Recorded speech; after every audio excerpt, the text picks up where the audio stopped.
এই বৈশাখের মানে রোদে তাদের জন্য একটু অবশ্যই অস্বস্তির ব্যাপার। নিউজিল্যান্ডের এই দলটা কিন্তু মানে আমাদের জন্য আসলে মেঘ না চাইতেই বৃষ্টির মতন একটা ব্যাপার নিয়ে আসছে। শুভ সকাল, আপনার সাথে সেদিনও কথা হচ্ছে যে এই ম্যাচে কি কি চ্যালেঞ্জ থাকছে। এখন একেবারে আমরা ফাইনাল ডেতেই পৌঁছে গেছি। কালকে তো সকাল 11টার দিকে ম্যাচ। এই যে খেলাটাকে 11টায় আনা হয়েছে, যদিও আমরা জানতাম দুপুরের দিকে হয়তো ম্যাচটা হতো, এটা কি উইকেটে কোনো প্রভাব ফেলবে? না, যেটা বললো যে আমরা জানি, সবাই জানে যে এনার্জি সেভিং মানে আমাদের যে ফুয়েল কিংবা যে ক্রাইসিস গুলো চলছে সেই কারণে এটা করা হয়েছে। আমার মনে হয় যে এটা যেহেতু এই সময়টাই বৈশাখের এই রোদ, কালকে কিন্তু নিউজিল্যান্ড ক্রিকেটার এবং কোচও মানে একটু উষ্ম প্রকাশ হাসপাস করেছে যে এই বৈশাখের মানে রোদে তাদের জন্য একটু অবশ্যই অস্বস্তির ব্যাপার। তবে আমাদের জন্য তো এটা হওয়ার কথা না, কারণ আমরা আর কিছুদিন ধরে আমরা কিন্তু এই মাঠে এই সময়টাতে আমরা প্র্যাকটিস করছি, আমাদের দল প্র্যাকটিস করছে। প্রথমে আপনার ফিটনেস ট্রেনিং ছিল, তারপরে স্কিল ট্রেনিং, সব মিলে আমাদের কাছে যতটা ফ্যামিলিয়ার ততটা কিন্তু তাদের কাছে না। আসলে নিউজিল্যান্ডের এই দলটা যদি আমরা বলি, বারবার আমাদের কোচও কিন্তু বললেন যে এটা আসলে তিনি মানতে রাজি না যে এটা দ্বিতীয় সারির দল, কিন্তু তিনি হয়তো ক্যামেরার সামনে এটা বলবেন না। তবে এটা তো ঠিক, যেই দলের নাকি 15-17 জন আসলে আপনার সেন্ট্রাল কন্ট্রাক্টের যারা নেই এই মুহূর্তে সাদা বলের, তাদের বাদ দিয়ে যাদের আনা হচ্ছে, এটা আসলে তাদের একটা অন্তর্বর্তীকালীন দলই বলা যায়। এবং আমরা জানি যে টম লাথাম তিনি কিন্তু মানে নিউজিল্যান্ডের এমন একজন ক্যাপ্টেন, তাকে আসলে যে কোনো সময় এই ধরনের পরিস্থিতিতে ক্যাপ্টেন্সি করতে বলা হয়। মানে সব দল নিয়মিত অধিনায়করা যখন আনঅ্যাভেলেবল থাকেন তখন কিন্তু তাকে আসলে আপৎকালীন ক্যাপ্টেন আসলে তাকে বলা যায়, ইন্টার্ম ক্যাপ্টেন টম লাথাম। সব মিলিয়ে নিউজিল্যান্ডের এই দলটা কিন্তু মানে আমাদের জন্য আসলে মেঘ না চাইতেই বৃষ্টির মতন একটা ব্যাপার নিয়ে আসছে। যে আমরা চাচ্ছিলাম আসলে র্যাঙ্কিং এ রেটিং পয়েন্ট আরেকটু বাড়াতে, এবং এই 3টি ম্যাচ যদি আমরা তাদেরকে হারাতে পারি তাহলে কিন্তু আমাদের রেটিং পয়েন্ট 79 থেকে আপনার 85-তে চলে যাবে, এবং ইংল্যান্ডের সাথে যারা 8-এ আছে তাদের সঙ্গে 2 পয়েন্টের মতন ব্যবধান থাকবে। তো সব মিলে এই সুযোগটাই আসলে মানে একটা দারুণ সুযোগ। আর আমরা কিন্তু, আমার যেটা মনে হয় যে আমরা যদি কয়েকটা সিরিজ খেয়াল করি, পাকিস্তানও দেখেন, আমাদের এই যারা নাকি বাংলাদেশে আছে, বাংলাদেশটাকে আসলে তারা কিন্ডার গার্ডেনের মতন একটা বানিয়ে ফেলেছে। তারা সবাই তাদের নতুন নতুন ছেলে বলেন কিংবা যাদের অফ ফর্মে থাকেন তাদেরকে এখানে পাঠিয়ে দেন, এবং দেখা যায় যে তারা এখান থেকে আসলে গেইন করে নিয়ে যায়, শিক্ষা সফরে এসে কিছু পেয়ে যায়। তো আমার মনে হয় যে এই মিথটা ভাঙার জন্য বাংলাদেশের আসলে একটা সুযোগ এবং সময় এসেছে স্পষ্ট জবাব দিতে বিশ্ব ক্রিকেটের কাছে যে আমরা কিন্তু আসলে ওই দল তোমরা ভেবো না।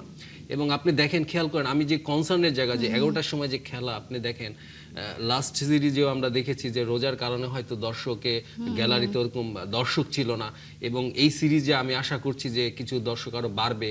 এবং অনেক দিন কিন্তু আমরা দেখি না ওই সিনটা, যে মিরপুর স্টেডিয়াম ফুল গ্যালারি ফুল হাউসে ওইটা।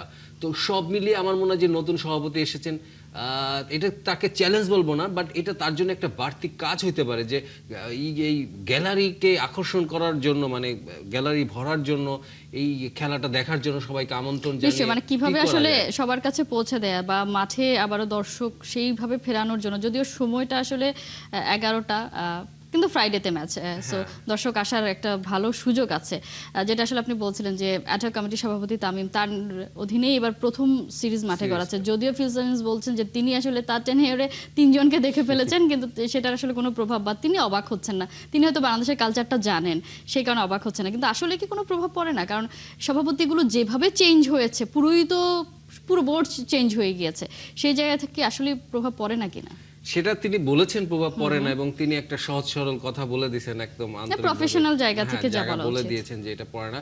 বাট এটা কি পড়ে না, এটা তিনি হয়তো ক্যামেরার সামনে বললেন না, কিন্তু অবশ্যই পড়ে। আপনি দেখেন তিনি কিন্তু এসেছেন ফারুক আহমেদের ওই বোর্ডের সময়, এবং তাকে নিয়ে আসা হয়েছে হাতুরু সিংকে এমন ভাবে, মানে হঠাৎ করে বদলি করে তাকে নিয়ে আসা হয়েছে তড়িঘড়ি করে, এবং সেখানে তিনি পিএসএল এর একটা ফ্রাঞ্চাইজির কোচ ছিলেন। পাকিস্তান ক্রিকেট বোর্ডের সঙ্গে ফিল সিমন্সের একটা ভালো আন্ডারস্ট্যান্ডিং ছিল, ওই সময়টা তাকে নিয়ে আসা হয়েছে।